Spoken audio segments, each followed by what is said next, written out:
வந்து ஒரு நல்ல சைக்காலஜிஸ்டாக போய் ஒரு கவுன்சிலிங் எடுக்கணும். ஏன்னா இது உறவினர்கள்ட்ட சொன்னாலோ வெளி உலகத்துக்கு தெரிஞ்சாலோ ரொம்ப ரொம்ப மோசமாகிடும். முக்கியமாக உங்களுக்கு முகம் தெரியாத ஒரு கவுன்சிலர்கிட்ட நீங்கள் எடுக்கிறது இன்னுமே நல்லது. அந்த கவுன்சிலர்கிட்ட போயிட்டு 2 பேருமே தன்னை திருத்திக்க கொள்ள வேண்டிய விஷயங்கள், இனிமேலுக்கு இது முடிவு ஆயிடுச்சு அப்படின்னா இவங்க இதுலேருந்து மறக்க மாட்டாங்க. நீ அன்னைக்கு துரோகம் பண்ணியே, நீ எனக்கு அதை பண்ணியே அப்படின்னு சொல்லி காமிக்கிறது.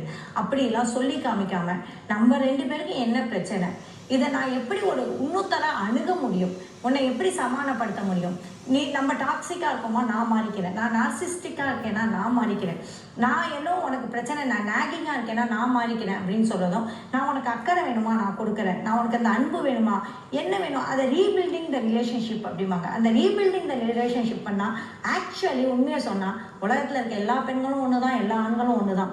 ஆண்களோட குணத்தையும் மாற்ற முடியாது, பெண்களோட குணத்தையும் மாற்ற முடியாது.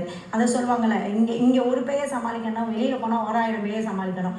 இந்த பேயோட சொல்லுவாங்களே, இந்த தேவதை வெளியில் இருக்க தேவதையோட இந்த பேய் தேவலாம் அப்படின்னு ஒரு பழமொழி இருக்குது. நிஜம் அதுதான். நம்ம நல்லா பழக்கி வச்சுருக்கோம் அந்த பேயை. சொன்ன பேச்செல்லாம் கேட்கும். அது ஆணாக இருந்தாலும் சரி பெண்ணாக இருந்தாலும் சரி.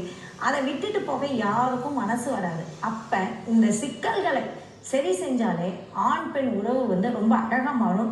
உண்மையை சொன்னால் இஎம்ஐக்கு அப்புறம் ஒரு ரீபில்டிங் ரிலேஷன்ஷிப் இருக்குல்ல, அது அழகாக நடத்துறது நம்ம கையில் இருக்கும்.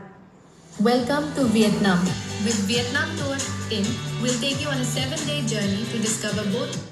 அதே சமயம் 1ல் 3 பங்கு ஞாபகம் வச்சுங்க, 3ல் 2 பங்கு சமாதானம் ஆகுது. ஆனால் 1ல் 3 பங்கு உறவு முறிஞ்சிடுது. அவங்க கோவத்தில் உடனடியாக வெளியேறாங்க.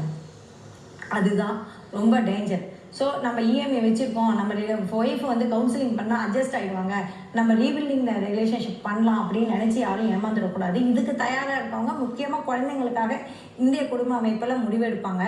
ஆனால் இந்த பக்கம் இப்போ இருக்கிற பெண்கள் ஆண்களும் சரி இந்த மாதிரி இஎம்ஐ துரோகம், ஈவன் உங்களுக்கு தெரியும் நிறைய விஷயங்கள் செய்கிறாங்க, வன்முறையெல்லாம் கையில் எடுக்கிறாங்க. ஆணும் சரி பெண்ணும் சரி, இல்லை சலைச்சவங்க யாரும் கிடையாது. பாரு ஒன்று அழிச்சிட்டு தான் டைவர்ஸ் கோர்ட்டுக்கு போய் பாருங்கள், ஆணாக இருந்தாலும் பெண்ணாக இருந்தாலும் அவன் வாழ்க்கையை அழிச்சிட்டு தான் வேலை, அவன் வாழ்க்கையை அழிச்சிட்டு அவன்கிட்ட ஒரு பைசா இருக்கக்கூடாது, எல்லா பைசாவும் வாங்கிடுவேன், எனக்கு துரோகம் பண்ணான் இல்லையா அப்படின்லாம் வன்முறை அளவுக்கு அது வந்து இஎம்ஐ போகுது. ஸோ இஎம்ஐ அப்படிங்கிறதுக்கு முன்னாடி முடிவு பண்ண வேண்டிய நம்ம முக்கியமான விஷயம், நம்மளோட குழந்தைகள் பார்க்க வேண்டியது முக்கியமாக நம்ம குழந்தைகள், நம்ம குடும்ப அமைப்பு, நம்மளோட உறவினர்கள், நம்ம ஸ்டேட்டஸ், நாளைக்கு இது வெளியில் வந்தால் எவ்வளோ அசிங்கமாகும் அப்படிங்கிற எல்லாத்தையும் யோசிச்சுட்டு அதெல்லாம் தாண்டி உங்களுக்கு அன்பு அரவணைப்பெல்லாம் தேவைப்படுதுன்னா அழகாக டைவர்ஸ் பண்ணிவிட்டு உங்களோட வாழ்க்கையை பார்க்கலாம். இங்கே தான் நம்மளோட டைவர்ஸுங்கிற அமைப்பை வந்து எளிதாக்கணும்.